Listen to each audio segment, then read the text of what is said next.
The reactor's countdown ticked faster than her racing heart.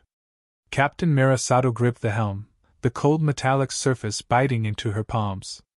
The hum of the ship's engines vibrated through her bones, but it was drowned out by the sound of her thoughts, sharp, cutting, relentless. Outside the viewport, the black void of space stretched endlessly, indifferent to the light hanging in balance within the steel hull of the nebula's edge. A warship, far from its prime, yet holding a crew that had grown into something more than just soldiers. They were survivors. "Captain, the anomaly is closing in." Lieutenant Jace's voice crackled over the comms, his usual calm now tinged with the edge of uncertainty. His words barely broke through the near-suffocating silence in the cockpit. Myra's gaze snapped to the status board, eyes scanning the incoming data, desperately searching for a reason to feel anything but dread. The anomaly had been detected days earlier, drifting through the edge of the galaxy, an invisible harbinger of doom. Its nature was unclear, but its effect was not. It was pulling everything into it, collapsing the fabric of space itself. And if it wasn't stopped, nothing would remain. Not even the nebula's edge. "We'll do what we've trained for," Mira responded, forcing her voice to steady. "Deploy the shields. Full power to engines." "Understood, Captain." She turned her gaze back to the viewport, where the swirling mass of the anomaly grew in size. Tendrils of energy rippled around it, distorting the stars in a ghostly, hypnotic dance. It was a void, a consuming darkness with the power to destroy entire systems. But they didn't have time to waste thinking about that. They had a mission, a single chance to stop the collapse. "Get me the engineering team," Mira ordered. Her words had barely left her mouth when the transmission went live, a crackle followed by the sharp voice of her chief engineer, Sergeant Lila Corbin. "Captain, we're prepping the quantum engines. But I need confirmation. The anomaly will fry our circuits if we get too close. The odds of a successful jump are 0. Mira interrupted, her voice tight. "But we're doing it anyway. Just make sure the damn thing works." Another silence followed, then the sound of Lila's forced breath. "Understood, Captain?" Myra's mind raced. Failure was not an option. The colonies were counting on her. Earth had been lost centuries ago. The scattered human colonies across the stars were all that remained. If the anomaly swallowed them all, there would be no rebuilding. No future. Only an endless, empty void. She could feel the weight of it, the responsibility pressing on her chest. But she'd been carrying this weight for years now. It wasn't new. The ship shuddered beneath her, a warning that they were close. Myra's breath quickened, but she locked it down. She had no time for fear. Fear would get them all killed. "Captain," Jace's voice came through again. "I'm detecting a signal." Her head snapped toward him, surprised. "A signal? From where?" "It's coming from the anomaly," Jace replied, his tone colder now, more analytical. "Weak. Unstable. But it's there." Myra's brow furrowed. "We don't have time for games, Lieutenant." "It's not a game, Captain." His voice softened, hesitation creeping in. "It's a human signal." Her breath hitched. A human signal? It had been decades since the last trace of Earth, or any trace of the lost colonies, had been found. The galaxy was vast, but its empty expanse could make a person feel as though humanity had been erased from existence. "Track it," Mira ordered sharply, hands gripping the console. "Put it on the main screen." The signal flickered on the screen, a patchwork of broken fragments and static. But the message was unmistakable. It was a distress signal. "Captain, it's from a ship," Jace continued, his voice now full of urgency. "It's our people. They're still out there." Myra's pulse spiked. The reality hit her like a blow to the gut. A trace of humanity. A shred of hope. She leaned forward, eyes narrowing at the signal as it blinked in and out of focus. "Reroute power to the scanners. We're following that signal." The hum of the ship's engines seemed to intensify as the crew worked quickly, executing her orders with precision. Myra's mind raced as they drew closer to the anomaly, the black hole's pull threatening to tear them apart. Captain, Lila's voice interrupted. We're ready to initiate the quantum jump. If we don't move now. I know, Mira cut her off. She hesitated for a moment, eyes flicking from the swirling mass of the anomaly back to the faint signal on the screen. But that signal might be the key to saving everyone. Lila's voice faltered, but only for a second. Understood.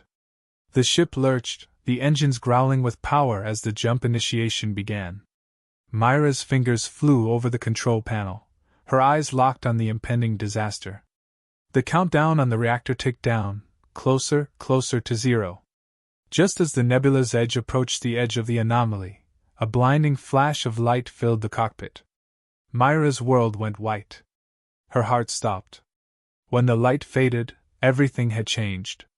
The anomaly was gone, as though it had never existed. But the signal, the human signal, it was still there. Stronger now. Myra's hand dropped to her side as she absorbed the impossible. The nebula's edge had survived. But more than that, humanity had a chance. Status report, Lieutenant, she breathed, barely able to speak through the shock. We did it, Captain. The jump was successful. We're outside the anomaly's range. But, Jace's voice faltered as he looked at the console.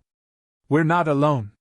The screen flickered again, and the message grew clearer. It wasn't just a distress signal anymore. It was a beacon. And it was calling them home. To be continued. The nebula's edge drifted in the silent vacuum, its engines humming like a wounded animal. Mira sat in the captain's chair, staring at the beacon on the screen. It pulsed steadily, beckoning them forward. Are you sure about this? Jace asked from his station, his tone cautious. The last few minutes had been tense, too surreal to process. They had escaped the pull of the anomaly, but the beacon's presence raised more questions than answers. Myra's gaze never left the screen. The words lingered in the air, unanswered, but the weight of her decision was clear in the way her fingers gripped the armrest. The signal had led them this far. But what awaited them on the other side? Move us toward the signal. Keep it steady, she ordered, voice firm, but beneath it, there was an edge of uncertainty. The crew had been trained for crisis, for survival. But nothing in their training had prepared them for this. Nothing had prepared them for hope. The crew worked in unison, recalibrating the ship's trajectory as they closed in on the signal's source. The beacon was growing stronger, and Mira could feel the tension in the air, palpable, almost suffocating. Whatever it was, wherever it came from, it was human. That much was certain. But why hadn't they heard from their people in decades? A soft ping interrupted the quiet. Captain, Lila's voice crackled through the comms. We've got a new reading. It's a ship, an old one. The Seraphim. Myra's stomach dropped. The Seraphim was a lost ship, vanished years ago during a reconnaissance mission into deep space. If it had survived, then their people had found a way to endure the endless void. Bring us in closer, Mira said, voice low and urgent. The crew's eyes flicked to her, the gravity of the moment settling over them. This wasn't just a search mission anymore. It was a rescue. As they approached the ship, the sight that greeted them was nothing like what they had expected. The Seraphim was battered, its hull scarred from what appeared to be 1,000 battles. The once pristine silver plating was tarnished, blackened in places, and the engines appeared to have been cannibalized for parts. What the hell happened here? Jace muttered, staring at the derelict ship. Whatever it was, they didn't make it out unscathed, Mira said, her voice grim. Bring us alongside. We're boarding. Understood, Captain, Jace replied, his voice quieter now. The docking process felt unnervingly slow. Mira stood from her seat, making her way to the airlock, the heavy boots of the crew echoing in the narrow corridors. She could feel the weight of every step, the pull of something deeper, something that threatened to consume them all. But there was no turning back now. When the airlock opened, the first thing Mira noticed was the smell, a mix of rust, decay, and something more unsettling. It was the scent of death, the unmistakable presence of a once thriving crew now absent, leaving behind only memories and echoes. The darkness inside the Seraphim swallowed them whole as they stepped into the ship's abandoned halls. "Check your corners," Mira instructed, her voice low but commanding. She activated her flashlight, the beam cutting through the pitch-black interior. The ship's walls were streaked with what appeared to be dried blood, and the floor was littered with debris. The crew moved cautiously, weapons drawn, scanning every shadow. They passed through the corridors of the Seraphim, each step amplifying the silence. The crew's movements were measured, hesitant, but driven by the need for answers. In a way, they were chasing ghosts. "What happened here?" Lila whispered, her voice tense. Mira didn't answer immediately. She couldn't. They had no answers, no explanations. They only had questions, and those questions were growing by the minute. They reached the control room. It was dark, save for the flickering emergency lights. A holographic display illuminated the center, its interface cracked and distorted. Mira approached it cautiously, her breath steady despite the unease curling in her gut. On the screen, a message blinked into view, slowly at first, as if the ship itself was reluctant to share its secrets. "Help US." It wasn't much, but it was enough. The words were clear, sharp, desperate. "Who were they calling for?" Jace muttered under his breath, staring at the screen, his hand still gripping his weapon. Mira felt her pulse quicken. "This isn't just a distress call," she said, her voice cold. "It's a warning." She stepped back, her mind racing. She had known, somewhere deep inside, that this moment would come. Humanity had always been capable of the unimaginable. But now, staring at this ship, broken and alone, she realized the truth. Their people had fallen into something dark. Something that might destroy them all. "Captain," Lila's voice cut through the tension. "There's something else." Mira turned. Lila was standing by the ship's main console, her eyes fixed on a series of cryptic readings. "These readings," Lila continued, "they're not just from the Seraphim. They're coming from everywhere. From all the lost colonies." Myra's heart skipped a beat. "What do you mean?"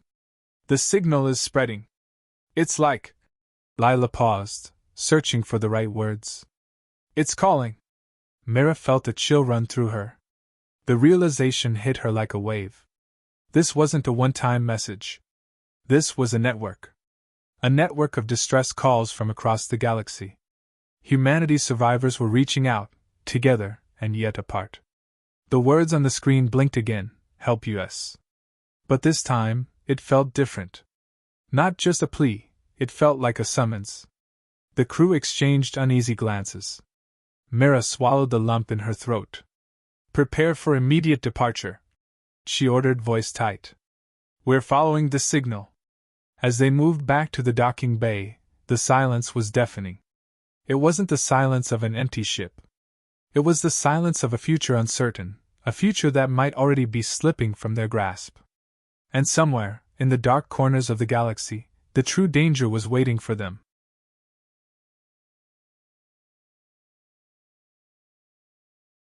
The nebula's edge sliced through the cold emptiness of space like a blade through silk. Mira sat in her command chair, hands clenched around the armrests, eyes fixed on the holographic display in front of her. The signal, still strong, still insistent, was guiding them further into the heart of the unknown.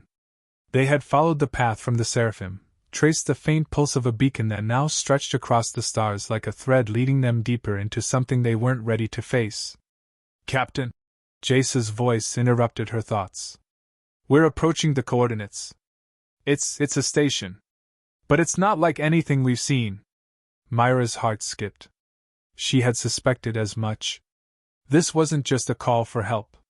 It was a trap. A lure, waiting for them to step right into it. "Bring us in closer, but keep the shields up," she ordered, her voice steady despite the uncertainty gnawing at her insides. The crew worked swiftly, positioning the nebula's edge near the derelict station.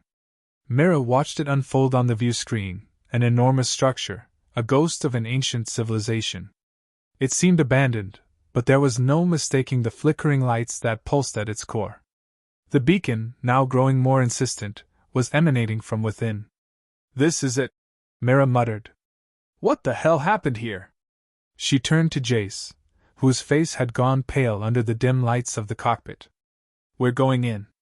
Prepare a team. Understood, Jace replied. His voice betrayed none of the fear that Mira felt settling in her own chest. But then, it didn't have to. Not yet. Minutes later, Mira, along with Jace, Lila, and a small security team, stood before the entry hatch of the station. The airlock hissed open with a groan of rusted metal, revealing a long corridor that stretched into shadow. The air was thick, stale, as though it hadn't been disturbed in years. It feels wrong, Lila whispered, stepping cautiously inside. Like we shouldn't be here. Mira didn't disagree. The hairs on the back of her neck stood on end. The silence was overwhelming, oppressive even. But there was no time for hesitation. She had a crew to lead, and they were getting closer to the truth. They moved through the station, every step reverberating in the stillness. The walls were lined with strange, flickering panels, old technology, worn but still functional. The more they moved, the more Mira felt like they were descending into a tomb. This place is a relic, Jace said, his voice barely above a whisper. But it's active. Someone is still here. Myra's mind raced. A station of this scale, this old, didn't just remain abandoned. Not unless there was something they had missed. Something they hadn't anticipated. The beacon's presence seemed to mock them now, a cruel reminder of their misplaced hope. They reached a central chamber, large enough to hold a fleet. The walls were adorned with symbols Mira didn't recognize. Alien script, perhaps, or something far older. In the center of the room stood a console, its surface covered in a thick layer of dust. Mira approached cautiously, her breath steady despite the growing tension. She flicked a switch, and the console hummed to life, its display lighting up in a burst of static. The signal that had been guiding them flashed on the screen, but now it was accompanied by a new message, one far more disturbing. It's too late. The words burned into Myra's mind. She stepped back, her chest tightening. The air seemed to grow colder, and the room felt as though it was closing in around her. Captain, Lila said, her voice trembling. There's something else. Another reading. It's from the other side of the station. It's moving. A cold dread flooded Myra's veins. Moving? She echoed. Get your weapons ready. The team's weapons clicked into place as they cautiously made their way down another hallway. It felt like an eternity before they reached the source of the signal. And when they found it, Mira wished they hadn't. In the center of the room, suspended in a web of wires and cables, was a humanoid figure. It was alive, but barely. Its eyes glowed a faint blue, its skin pale and stretched tight over its skeletal frame. It was a person, but not human, not anymore. The creature twitched, its breath shallow and labored. A quiet gurgle escaped its throat, the only sound breaking the stillness. What is it? Jace asked, his voice raw with disbelief. Mira didn't answer immediately. She took a cautious step forward, her heart hammering in her chest. The figure stirred, and its eyes snapped open, locking onto hers. Its lips parted, and a voice, low, cracked, and filled with pain, whispered, "Leave this place, it will destroy you." The creature's words seemed to hang in the air like a warning. Myra's hand hovered over her weapon. The thing in front of her was no longer a person, it was a warning. A warning that they were too late. The creature's mouth opened again, but before it could speak, the station's lights flickered, and the hum of the machinery around them grew louder. Mira felt a sudden, intense pressure on her chest, as though the walls themselves were pushing in. "What's happening?" Lila gasped, her eyes wide with panic. "Get back to the ship!" Mira shouted, already backing toward the door. "Now! Move!" The team sprinted down the corridors, their footsteps echoing as they made their way toward the airlock. Myra's mind raced. The station was coming alive, just as it had when the beacon first activated. But this wasn't just a station. It was a trap. They had been drawn here for a reason. And that reason had just begun to reveal itself. They reached the airlock, but the pressure in the station had already reached its peak. The doors hissed shut, but the station was shaking now, groaning as if something massive was stirring deep within its core. Myra's heart pounded in her chest. They had to get out. "Captain, what are we dealing with here?" Jace asked, his breath coming fast. "I don't know," Mira said, her voice tight with urgency. "But whatever it is, it's coming for us." As the nebula's edge pulled away from the station, the exterior lights flickered once more, and then, nothing. The station was gone. But the nightmare was just beginning. To be continued. The nebula's edge shuddered as Mira watched the view screen, the void of space stretching endlessly before them. The station was gone, but its presence still loomed over them, an unseen force pressing in from all sides. The crew had retreated to the safety of their ship, but the horrors they had witnessed aboard the station had left an indelible mark on all of them. "Captain!" Jace's voice crackled over the comms. His tone was more strained than usual, tinged with fear. "There's something else. The signal, it's changing." Mira stood, her fingers gripping the armrests of her chair. "Explain," she said, her voice low but sharp. "It's more intense now, like a pulse. Almost like it's tracking us." Jace hesitated. "I don't know how else to put it, but it's like the station, or whatever was in it, is following us." Mira felt a chill run down her spine. The truth hit her like a punch to the gut. The signal wasn't just a call for help, it was a tracking device, a way to draw them back into the station's orbit, back into the unknown. "Can you pinpoint its source?" she asked, her gaze flicking to the holographic readout. Jace's fingers flew across the console. "I'm working on it now. But it's hard to isolate. The signal is too erratic. It's like it's coming from all around us." Mira turned toward the viewport, her eyes narrowing as she stared into the emptiness. The crew had fought so hard to survive, but this wasn't just survival anymore. This was something far worse. The Seraphim, the station, the creature they had found, everything was a part of a much larger puzzle. And the pieces were beginning to fall into place. "Captain!" Lila's voice came through, breaking the silence. "I've been going over the station's systems.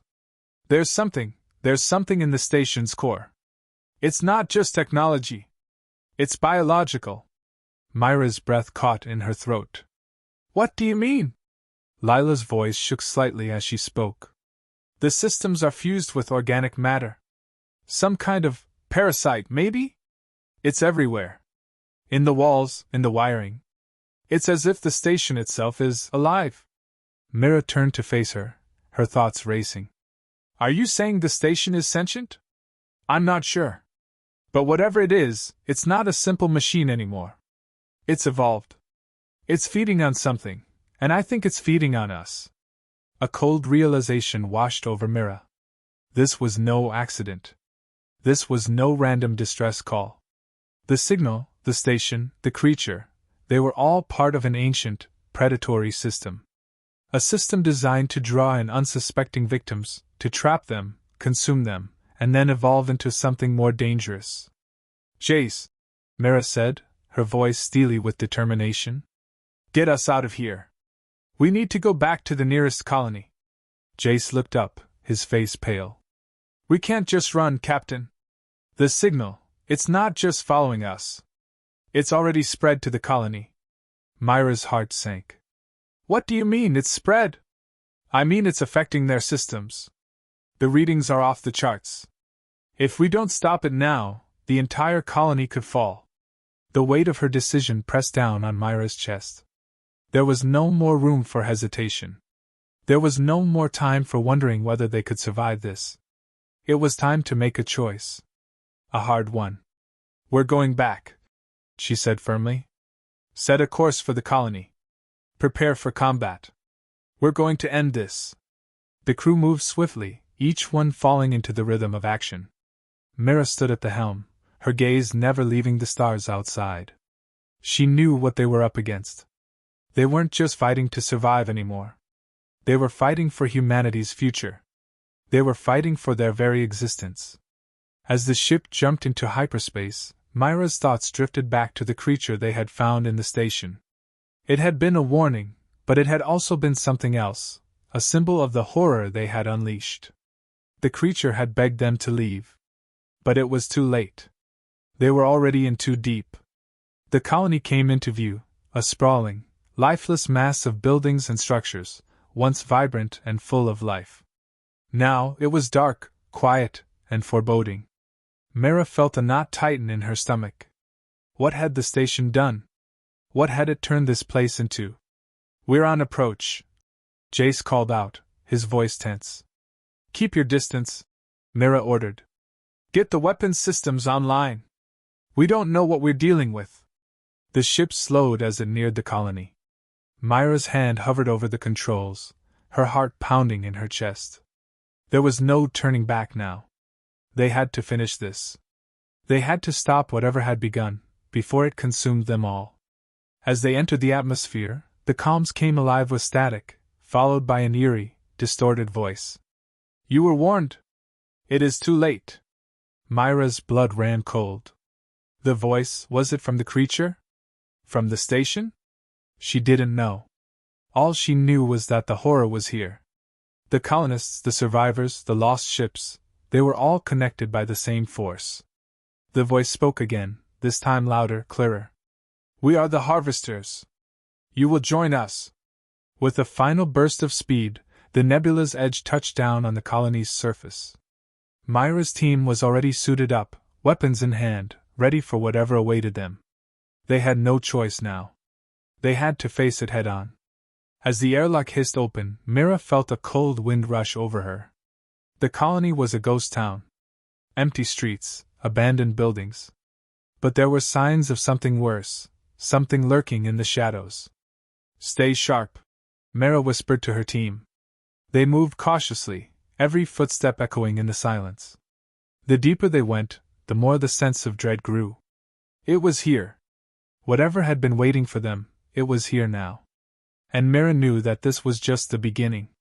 The creature, the station, the signal, they were all part of something far bigger than they could have ever imagined. It wasn't just about survival anymore. It was about saving humanity from something far more ancient and insidious than they could comprehend. Mira took a deep breath and raised her weapon. The fight for humanity's future had just begun.